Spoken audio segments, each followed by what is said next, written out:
Godzilla King of the Monsters was directed by Michael Dougherty and is a direct sequel to the 2014 Godzilla movie and Kong Skull Island. But I need to explain this to you guys. Let's just get to the review. When I first heard the news that this movie was going to feature Rodan, Mothra, and King Ghidorah, my first instinct was that they were going to shove too much nostalgia into one movie and it was going to blow up in their faces, like Batman v Superman. And yes, this movie does throw a lot of references into it, but not enough that it feels overstuffed. I actually enjoyed this movie for what it was. America is moving slightly closer to finally making a good and faithful Godzilla movie, which isn't saying much given Hollywood's history. Taking place 5 years after the battle between Godzilla and the Mutos, governments from around the world have been finding more and more giant monsters laying dormant all over the planet, and have dubbed them as Earth's Titans. Some want the creatures destroyed, while others believe that the creatures are nature's way of punishing the human race for destroying the planet. And it's the latter group of people that create a device that is able to wake the monsters and send them out on a massive genocide with King Ghidorah as their leader. Long live the king. Ken Watanabe, David Strathairn, and Sally Hawkins all returned to reprise their roles from the first movie, while everyone else in the cast is brand new.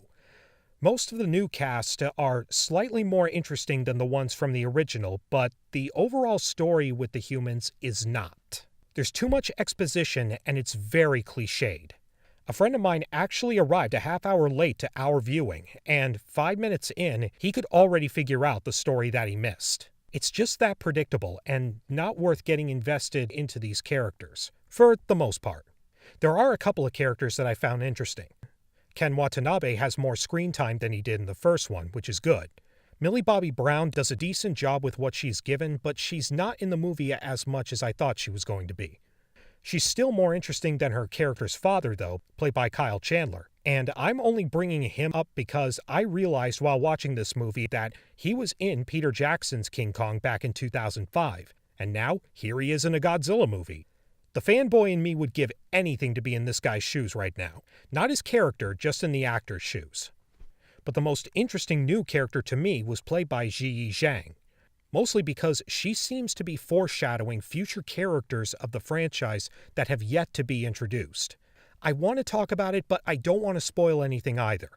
All I will say is that if you are a fan of the Japanese kaiju films, look out for clues to whom she really is.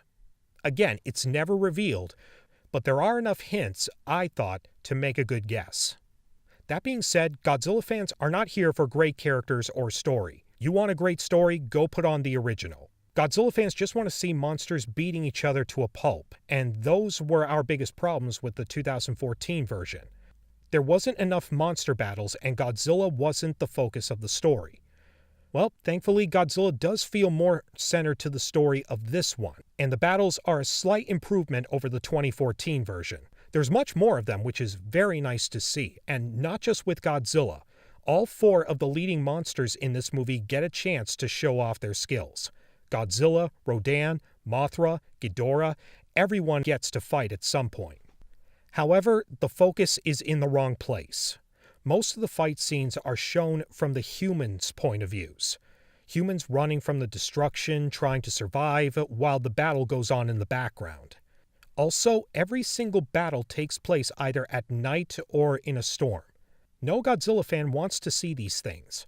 They want to see monster clashing destruction in beautiful, clear, wide shots, not in claustrophobic areas where it's too dark to see and there's too much clutter going on. Still, the battles were more interesting. Another great improvement is that the original Godzilla music is back, which is very welcoming to hear. I almost lost it when I heard the original Godzilla theme. So yes, the film is an improvement over the first one, and it seems more aware of the demands that the fans have been asking for. But it's still not up to standards with the Japanese movies, which, let's be honest, they'll never be. Not a great Godzilla movie, but it's a step in the right direction. I'm going to give Godzilla King of the Monsters 3.5 stars. Guys, thank you so much for watching my videos. It really means a lot to me, and if you like this, you can click here and subscribe, and I'll see you next time.